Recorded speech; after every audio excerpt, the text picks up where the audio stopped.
Hello everyone, welcome back to the smart exam. मित्रांनो, आजच्या व्हिडिओमध्ये आपण तुमच्या येणाऱ्या जीएमसी छत्रपती संभाजीनगर भरती 2025 वर फोकस करून जीएमसी छत्रपती संभाजीनगर भरतीसाठी आवश्यक असणारे मराठी व्याकरणाचे अतिसंभाव्य प्रश्न अभ्यासणार आहे. चला तर वेळ न घालवता हा अति महत्त्वाचा व्हिडिओ स्टार्ट करू. पहा, पहिला प्रश्न, मुखातून निघणाऱ्या मूलध्वनीला काय म्हणतात? मुखातून निघणाऱ्या मूलध्वनीला वर्ण म्हणतात. योग्य उत्तर आहे पर्याय क्रमांक 2, वर्ण. ओके, आपल्या तोंडावाटे म्हणजेच मुखातून निघणाऱ्या मूलध्वनींना वर्ण असे म्हणतात. हे ध्वनी हवेत विरून नाहीसे होतात, म्हणून ते लिहून ठेवण्यासाठी गरजेचं असतं आणि म्हणून ते लिहून ठेवले जातात. आपण ध्वनी कशाने लिहितो? रंगाने किंवा वर्णाने लिहितो, म्हणूनच त्याला काय म्हणतात? त्यांना वर्ण म्हणतात. हे लक्षात घ्या. ओके, त्यानंतर ऑप्शन मध्ये देखील पाहूया शब्द. ओके, शब्द म्हणजे अर्थ असलेल्या वर्णांचा किंवा अक्षरांचा समूह. शब्दात अनेक ध्वनी एकत्र येतात. ओके, त्यानंतर अक्षर. अक्षर म्हणजे एका किंवा अधिक वर्णांचे संयोजन असतं, बरोबर. त्यानंतर व्यंजन. व्यंजन हे वर्णाचा एक भाग आहे. व्यंजन स्वतः उच्चारता येत नाही, त्याला स्वराची जोड लागते. हे लक्षात घ्या. ओके, हे महत्त्वाचे पॉइंट देखील आपण डिस्कस केलेले. त्यानंतर पुढचा प्रश्न, मित्रांनो, तुमच्या जीएमसीची जी एक्झाम आहे ती 10वी लेवलवर आहे आणि 10वी लेवलवर फोकस करून आपण 1000 वन लाइनर प्रश्नांचा महाप्रश्नसंच बनवलेला आहे. ओके, आणि यामध्ये आपण सर्व जी के कव्हर केलेले आहे. हे लक्षात घ्या, परीक्षेसाठी महत्त्वाचं आहे. तुम्हाला जर हा प्रश्नसंच हवा असेल तर 98 23 93 18 27 या नंबरवर व्हॉट्सअप मेसेज करायचा आणि फक्त 49 रुपयांमध्ये हा महाप्रश्नसंच तुम्हाला मिळणार आहे. त्यामुळे आत्ताच व्हॉट्सअपवर मेसेज करून हा प्रश्नसंच घ्या, परीक्षेसाठी फायद्याचा आहे. आता पहा, शब्दांच्या एकूण किती जाती आहेत? शब्दांच्या एकूण 8 जाती आहेत. योग्य उत्तर आहे पर्याय क्रमांक 2, 8. शब्दांच्या एकूण 8 जाती आहेत आणि या जाती शब्दाच्या कार्यावरून ठरवतात मित्रांनो. म्हणजेच शब्द वाक्यात कोणती भूमिका बजावतो त्यावरून त्याची जात ठरते. ओके, आता पहा, जी शब्दाची जात आहे नाम. सर्व जाती तुम्हाला सांगतो. नाम यालाच म्हणतात नाउन. ही व्यक्ती, वस्तू, स्थान, संकल्पना इत्यादींचं नाव असतं, बरोबर. त्यानंतर सर्वनाम. सर्वनाम प्रोनाउन. नामाऐवजी येणाऱ्या शब्दाला आपण काय म्हणतो? सर्वनाम म्हणतो. ओके, त्यानंतर आहे विशेषण. प्रत्येक प्रश्नावर फुल डिस्कशन होणार आहे. एक्झाममध्ये कोणताही प्रश्न तुम्हाला आला यातील तरी त्याचा आन्सर येणार आहे. म्हणजे फक्त आपण प्रश्नच नाही तर हे जे बाकीचे प्रश्नाची माहिती आहे त्या पद्धतीने जातोय. म्हणजे जरी आपण या व्हिडिओमध्ये 25 क्वेश्चन जर पाहिले तर एका क्वेश्चनमध्ये आपण फुल डिटेल म्हणजे एका व्हिडिओमध्ये 25च्या जागी आपण 100 पर्यंत प्रश्न कव्हर करतो. हे लक्षात घ्या. म्हणजे 4 ही ऑप्शनचं आपण डिटेल विश्लेषण करत असतो, अशामुळे सांगतोय. विशेषण. विशेषण नाम किंवा सर्वनाम यांची विशेषता दर्शवणं, म्हणजेच इंग्लिशमध्ये त्याला काय म्हणतात? इंग्लिशमध्ये बोलतात ॲडजेक्टिव्ह, बरोबर. ॲडजेक्टिव्ह. त्यानंतर आहे क्रियापद. 4 नंबरचं जात आहे क्रियापद, वर्ब, बरोबर. क्रिया किंवा क्रियेसंबंधित स्थिती दर्शवणारा शब्द. ओके, त्यानंतर आहे क्रियाविशेषण अव्यय, बरोबर. तर याला काय म्हणतात? ॲडवर्ब. ओके, क्रियापदाचं विशेषण करणारा शब्द म्हणजेच क्रियाविशेषण अव्यय. ओके, त्यानंतर उभयान्वयी अव्यय आहे. उभयान्वयी अव्यय. उभयान्वयी अव्यय तर 2 वाक्यांना जोडणारा जो शब्द आहे त्याला उभयान्वयी अव्यय म्हणतात. यामध्ये काय येतं? आणि येतं, बरोबर. आणि किंवा हे काय करतंय तर 2 वाक्य जोडते, बरोबर.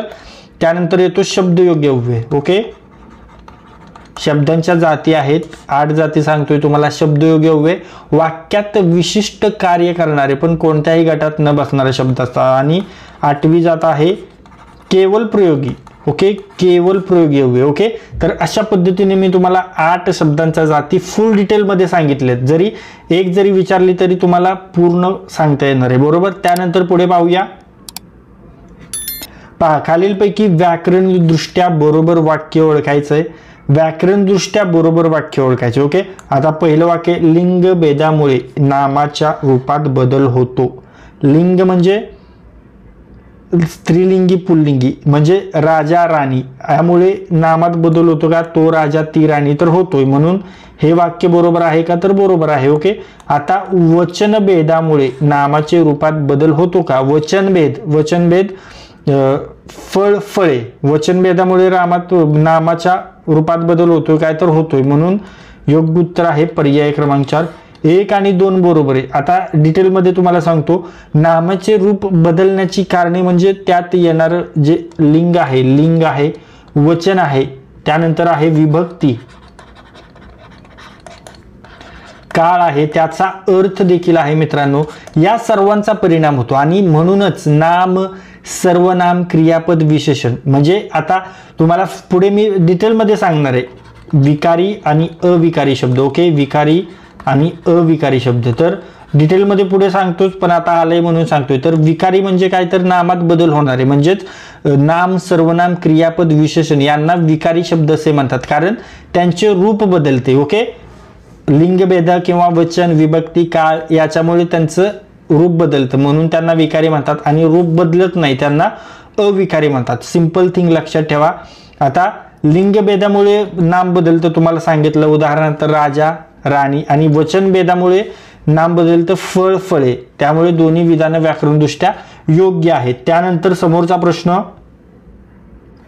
पहा, सम्राट या शब्दाचे स्त्रीलिंगी रूप कोणते? सम्राट या शब्दाचं स्त्रीलिंगी रूप आहे सम्राज्ञी. ओके, योग्य उत्तर पर्याय क्रमांक 3 सम्राज्ञी. ओके, सम्राट हा शब्द जो आहे मित्रांनो तो संस्कृत मधून मराठीत आलेला आहे, आणि अशा शब्दांचं जे स्त्रीलिंगी रूप आहे ते करताना बहुधा त्यांना ई प्रत्यय लागतो, हे लक्षात घ्या, ई प्रत्यय. ओके, सम्राट, सम्राज्ञी अशा पद्धतीने, श्रीमान, श्रीमती. ओके, त्यानंतर समोरचा प्रश्न, प्रत्येक टॉपिकवर एक प्रश्न आहे, हे लक्षात घ्या. तुमचा जो सिलेबस आहे जीएमसी छत्रपती संभाजीनगर भरतीसाठी, त्या मराठी व्याकरण म्हणजे जीएमसी छत्रपती संभाजीनगर भरतीसाठी जो मराठी व्याकरणाचा सिलेबस आहे, त्या सिलेबसमधील प्रत्येक टॉपिकवर एक प्रश्न इथे आहे, हे लक्षात घ्या. त्यामुळं VIP व्हिडिओ आहे. खालीलपैकी अनेक वचनी शब्द ओळखायचा आहे, तर तो आहे शाळा. शाळा हा नेहमी अनेक वचनी आहे. ओके, किंवा एक वचनी देखील असतो, हे लक्षात घ्या. म्हणजे सामान्यतः आकारांत पुल्लिंगी नामाचं अनेक वचन कशात होतं? एकारांत होतं. आता गाळाचं काय होईल? गळे होईल. शाळाचं शाळे, मळाचं शाळाचं राहतं, मळाचं मळे, आणि पोळाचं काय होईल? पोळे. ओके, आणि यासाठी अपवाद काय आहे? अपवाद आहे यासाठी शाळा. ओके, शाळा या शब्दाचे अनेक वचनी शाळा असंच राहते, आणि म्हणजेच एक वचन आणि अनेक वचन दोन्ही एकसारखंच लिहिलं जातं, सुरुवातीला सांगितलं. म्हणून शाळा हा शब्द अनेक वचनी असूनही त्याचा रूपांतरणात बदल होत नाही, हे लक्षात घ्या. त्यानंतर समोरचा प्रश्न पाहूया. मी स्वतः सर्व कामे केली. अधोरेखित शब्द आहे स्वतः. हा काय आहे? तर स्वतः म्हणजे स्वतः आत्मवाचक दाखवते, म्हणून आत्मवाचक सर्वनाम आहे. योग्य उत्तर पर्याय क्रमांक 2 आत्मवाचक सर्वनाम. आता पहा, यामध्ये येतं आपण, स्वतः, निज या सर्वनामाचा वापर करत्यानंतर केला त्याचा अर्थ स्वतः असा होतो, त्यामुळे ती आत्मवाचक सर्वनामे होतात, हे लक्षात घ्या. आणि स्वतः हा शब्द वाक्यात कृती करणाऱ्या कर्त्याशी निगडीत आहे. बरोबर, कर्ता स्वतःवरच क्रिया करतोय असं आपल्याला दर्शवलं जाते ना मित्रांनो, म्हणून त्याला आत्मवाचक सर्वनाम, रिफ्लेक्सिव्ह प्रोनाउन म्हणतात. याला स्ववाचक असं म्हटलं तरी योग्य आहे. उदाहरण द्यायचं झालं तुम्हाला तर, मी स्वतः अभ्यास केला. आपण अभ्यास करतोय ना, तेच उदाहरण देतो, लगेच लक्षात येतं. मी स्वतः अभ्यास केला, आत्मवाचक, राईट. त्यानंतर संबंधी देखील सांगतो, ऑप्शन मध्ये आहे. संबंधी म्हणजे एखाद्या व्यक्ती किंवा वस्तूचा संबंध दर्शवणारे नाम. ओके, त्यानंतर दर्शक सर्वनाम कोणी किंवा काय हे निर्देश करणारे शब्द जे आहेत ते दर्शक सर्वनाम आहेत, म्हणजे त्यामध्ये काय असतं? हा, तो, हे इत्यादी. ओके, अशा पद्धतीने लक्षात ठेवा. त्यानंतर समोरचा प्रश्न पाहूया.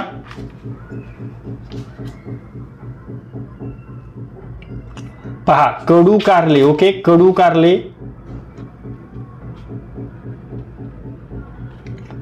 हुशार मुलगा, सुंदर फूल, अधोरेखित विशेषण कोणत्या प्रकारचे विशेषण आहे? ओके, तर ते आहे गुणविशेषण. योग्य उत्तर आहे पर्याय क्रमांक 2 गुणविशेषण. काय अधोरेखित आहे? कडूला आहे, हुशारला आहे आणि सुंदरला अंडरलाईन आहे. ओके, कडू, हुशार, सुंदर हे शब्द अनुक्रमे कारले, मुलगा, फूल या नामांची गुणवत्ता, अवस्था आणि रूप सांगताय, म्हणून हे सर्व गुणविशेषण आहेत. राईट. आता गुणविशेषण म्हणजे काय? तर नामाचं गुण, दोष, अवस्था, रूप, रंग इत्यादी दर्शवतात, त्यांना गुणविशेषण म्हणतात, हे लक्षात घ्या. त्यानंतर सार्वनामिक विशेषण, सर्वनामासोबत येणारं विशेषण म्हणजे उदा ती माझी शाळा आहे अशा पद्धतीने. त्यानंतर संख्या विशेषण, एखाद्या संख्येवर आधारित, उदाहरणार्थ 3 पुस्तके पहिला नंबर. आणि नामसाधित विशेषण नामापासून बनलेलं विशेषण असतं, उदाहरणार्थ शाळेचा डबा. ओके, त्यानंतर समोरचा प्रश्न पहा. आई मुलाला हसवते या वाक्यातील क्रियापद कोणत्या प्रकारचे आहे? आई मुलाला हसवते हे आहे प्रायोजक क्रियापद. योग्य उत्तर पर्याय क्रमांक 4 प्रायोजक. प्रायोजक क्रियापद म्हणजे काय मित्रांनो? तर असे क्रियापद की जेव्हा एखादी क्रिया इतर कोणीतरी घडवून आणतो, म्हणजे क्रिया करणारा व्यक्ती स्वतः ती क्रिया करत नाही तर दुसऱ्याकडून करून घेतो, म्हणून ते प्रायोजक. ओके, मग आई मुलाला हसवते, इथे मुलगा स्वतः हसत नाही तर आई त्याला हसायला लावते, म्हणजेच क्रिया आईकडून प्रेरित झाली आहे, त्यामुळे ही क्रिया प्रायोजक क्रियापद आहे. ओके, हे लक्षात घ्या. संयुक्त क्रियापद म्हणजे काय असतं? 2 क्रियांचं मिश्रण असतं. उदाहरणार्थ तो खेळून गेला. त्यानंतर सिद्ध मध्ये काय असतं? स्वतः होत असलेली, तो हसतो. आणि करणकारक, करता कोणाच्या द्वारे काम घडले हे दर्शवणारा कारक हा क्रियापदाचा प्रकार नाहीये, हे लक्षात घ्या. पुढे पाहूया मित्रांनो. पुन्हा एकदा आठवण करून देतो, 1000 आपण 1 लाइनर प्रश्नांचा महाप्रश्नसंच बनवलेला आहे. जी केचा महाप्रश्नसंच आहे. तुमच्या GMC छत्रपती संभाजीनगर भरतीसाठी खूप महत्त्वाचा हा महाप्रश्नसंच आहे. टोटल GK कव्हर आहे, त्यामुळे GMC छत्रपती संभाजीनगरची जर तुम्ही भरतीसाठी तयारी करत असाल तर हा आत्ताच 98 23 93 18 27 या नंबरवर व्हॉट्सअप मेसेज करायचा आहे, कॉल करायचा नाही. आणि फक्त 49 रुपयांमध्ये हा प्रश्नसंच तुम्हाला मिळणार आहे. त्यामुळे आत्ताच हा प्रश्नसंच घ्या, रिव्हिजनसाठी कमी वेळात जास्त अभ्यास होण्यासाठी महत्त्वाचा आहे. आणि एक गोष्ट लक्षात घ्या, जी आत्ता नोंदणी मुद्रांक विभागाची परीक्षा झाली, त्यामध्ये शिपाई पदासाठी जी परीक्षा होती त्यामध्ये या प्रश्नसंचामधील प्रत्येक शिफ्टमध्ये दररोज प्रत्येक शिफ्टमध्ये एक तरी प्रश्न येतोयच. ओके, हे लक्षात घ्या. त्यामुळे आत्ताच हा प्रश्नसंच घ्या, खूप महत्त्वाचा आहे. आता पहा, खालीलपैकी विकारी शब्द नसणारा पर्याय, विकारी शब्द नसणारा पर्याय शोधायचा आहे, तर तो आहे क्रियाविशेषण अव्यय. योग्य उत्तर पर्याय क्रमांक 1 क्रियाविशेषण अव्यय. आता क्रियाविशेषण अव्यय काय आहे? तर अविकारी शब्द आहे. म्हणजेच काय आहे? तर यात लिंग, वचन, विभक्ती इत्यादींचा परिणाम होत नाही. मी तुम्हाला सांगितलं, जर परिणाम झाला तर विकारी आणि परिणाम झाला तर अविकारी. विकारी शब्द नसणारा पर्याय शोधायचा आहे, म्हणून क्रियाविशेषण अव्यय, हे लक्षात घ्या. आता धीराने, उत्साहाने, चांगले हे शब्द विकारी शब्द नाहीत, हे लक्षात घ्या. त्यानंतर नाम, नामाच्या रूपात विकार होतो, बरोबर आहे. मी तुम्हाला सांगितलं गाडी, गाड्या झाला बदल. त्यानंतर सर्वनाम आहे, सर्वनामाच्या रूपात देखील विकार होतो, तो, ती, ते. ओके, त्यानंतर समोरचा प्रश्न पहा. पैशापेक्षा मोठा माणूस मोठा या वाक्यातील पेक्षा कोणत्या शब्दयोगी अव्ययाचा प्रकार आहे? पेक्षा. पेक्षा हा तुलनावाचक आहे. योग्य उत्तर पर्याय क्रमांक 3 तुलनावाचक. पेक्षा हा शब्द 2 गोष्टींमध्ये तुलना दर्शवतो. इथे पैशाच्या तुलनेत माणूस मोठा आहे, म्हणून पेक्षा हा शब्द तुलनावाचक शब्दयोगी अव्यय आहे. बरोबर. आता शब्दयोगी अव्यय म्हणजे कसं? तर वाक्यातील नाम किंवा सर्वनाम यांचा वाक्यातील इतर शब्दाशी असलेला जो संबंध दर्शवणारा शब्द आहे, अविकारी शब्द, त्यालाच म्हणतात शब्दयोगी अव्यय. हे नाम सर्वनामासोबत वापरले जातात. त्यानंतर व्यतिरेक वाचक, वाक्यात एखाद्या गोष्टीपासून वगळणे किंवा वेगळेपणा दर्शवणारा, शिवाय, वगळता, सोडून. ओके. गतिवाचक म्हणजे हालचाल, दिशा किंवा स्थलांतर दर्शवणारे अव्यय. बरोबर. कडे, पासून, पर्यंत अशा पद्धतीने आहे. राईट. आणि कालवाचक मध्ये काय असेल? वेळ असेल किंवा काळाशी संबंधित असेल. बरोबर. आधी, नंतर, दरम्यान अशा पद्धतीने. त्यानंतर समोरचा प्रश्न पाहूया. आम्ही राजन गवस यांची पुस्तके वाचले आणि चित्रपटही पाहिला, यातील आणिक हे कोणत्या उभयान्वयी अव्ययाचा प्रकार आहे? आणिक तर समुच्चय बोधक उभयान्वयी अव्यय आहे. योग्य उत्तर आहे पर्याय क्रमांक 2 समुच्चय बोधक उभयान्वयी अव्यय. आणिक हा शब्द दोन क्रिया जोडतोय, म्हणजे पुस्तके वाचली आणि चित्रपट पाहिला यांना जोडण्याचं काम करतोय, आणि हा शब्द दोन वाक्यांश किंवा दोन विधान जोडतोय, एकत्रित करतोय, बरोबर. म्हणून याला समुच्चय बोधक उभयान्वयी अव्यय म्हणतात. ओके, हे लक्षात घ्या. आता समुच्चय बोधक उभयान्वयीची जर अव्यय तुम्हाला उदाहरणं द्यायची झाली तर ते देतो मी एक्स्ट्रा माहितीसाठी. आणि व, शिवाय आहे, आणखी आहे, अन, अशा पद्धतीनं ही उदाहरणे आहेत. ओके, त्यानंतर गौणत्व सूचक उभयान्वयी अव्यय जर जेथे दुसरं विधान हे पहिल्याच्या तुलनेत गौण किंवा दुय्यम असतं तिथे वापरला तरी, जरी, तरी सुद्धा अशा पद्धतीचे. कारणबोधक मध्ये दुसरं विधान जे आहे ते पहिल्याचं कारण स्पष्ट करते, कारण, म्हणून, कारण की उदाहरणं झाले. आणि स्वरूपबोधक उभयान्वयी म्हणजे दुसरे विधान पहिल्याचे स्वरूप स्पष्ट करते, म्हणजे अन्यथा, म्हणजेच, अशा पद्धतीनं आहे. ओके, त्यानंतर समोरचा प्रश्न पहा. केवल प्रयोगी अव्यय ओळखायचं आहे. केवल प्रयोगी अव्यय मुद्दाम मागाशी मी तुम्हाला सांगितलं नव्हतं केवल प्रयोगी अव्यय डिटेल, कारण पुढे डिटेलमध्ये घेणार होतो प्रश्नात म्हणून. ओके, आता केवल प्रयोगी अव्यय कोणते तर ते आहे अबब, अगबाई, अरे बापरे. योग्य उत्तर पर्याय क्रमांक 3 अबब, अगबाई, अरे बापरे. ओके, आता केवल प्रयोगी अव्यय म्हणजे असे अव्यय जे वाक्यात केवळ भाव किंवा उद्गार व्यक्त करण्यासाठी वापरले जातात, यांचा कोणत्याही क्रियेशी थेट संबंध नसतो. हे अव्यय केवळ प्रयोगासाठी वापरले जातात, म्हणूनच त्यांना म्हणतात केवल प्रयोगी. अबब, किती उंच इमारत आहे, अशा पद्धतीत अबब, किती उंच इमारत आहे, किती उंच इमारत आहे, अशा पद्धतीने आहे. ओके, त्यानंतर ऑप्शन मध्ये आहे पहा जेथे, तेथे, इकडे, तिकडे. ही सर्व अव्यय क्रियाविशेषण अव्यय वाक्यात क्रियेचं स्थान, दिशा किंवा वेळ स्पष्ट करतात. म्हणजेच मी येथे राहतो, तू तिकडे का गेला. त्यानंतर आणि व, शिवाय, अन, मागाशी सांगितलं उभयान्वयी अव्यय कंजक्शन्स येतात, दोन वाक्य किंवा शब्द जोडण्याचं काम करतात.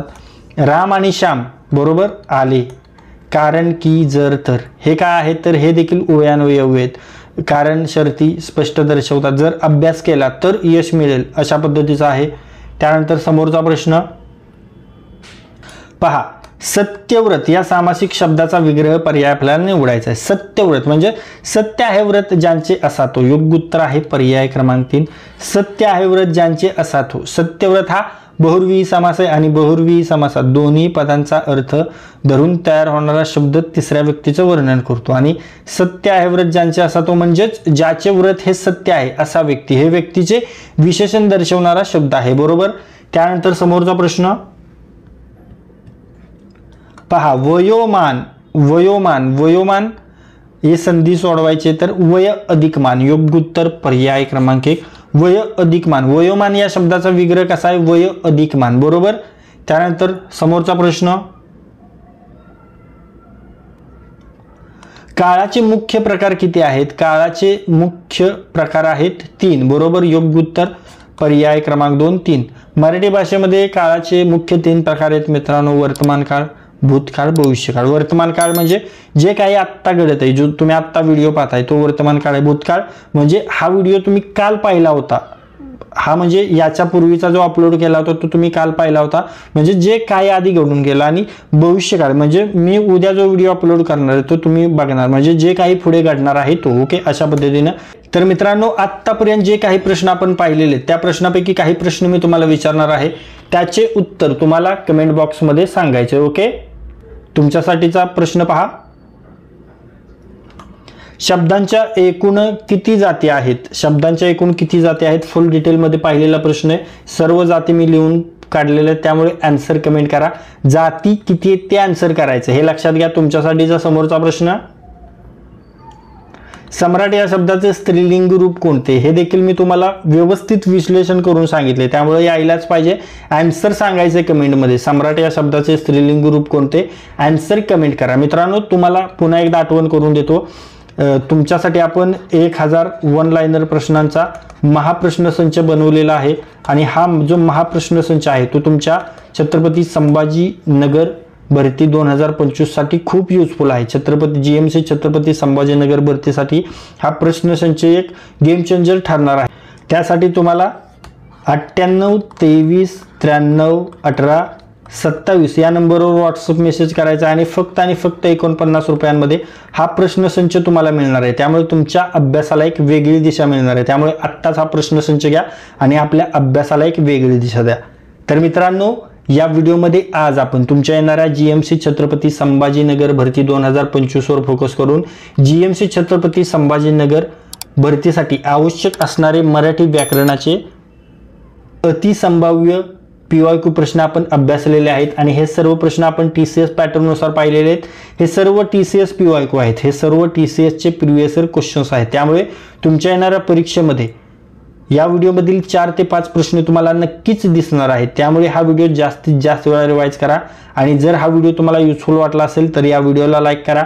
हा व्हिडिओ आपल्या कमीत कमी 10 मित्रांसोबत शेअर करा आणि जर हा व्हिडिओ तुम्ही पहिल्यांदाच आपल्या स्मार्ट एक्झाम चॅनलवर पाहत असाल तर आपल्या स्मार्ट एक्झाम चॅनलला सबस्क्राईब करा आणि बेल आयकॉनला हिट करा. तर लाईक करा, शेअर करा आणि सबस्क्राईब करा.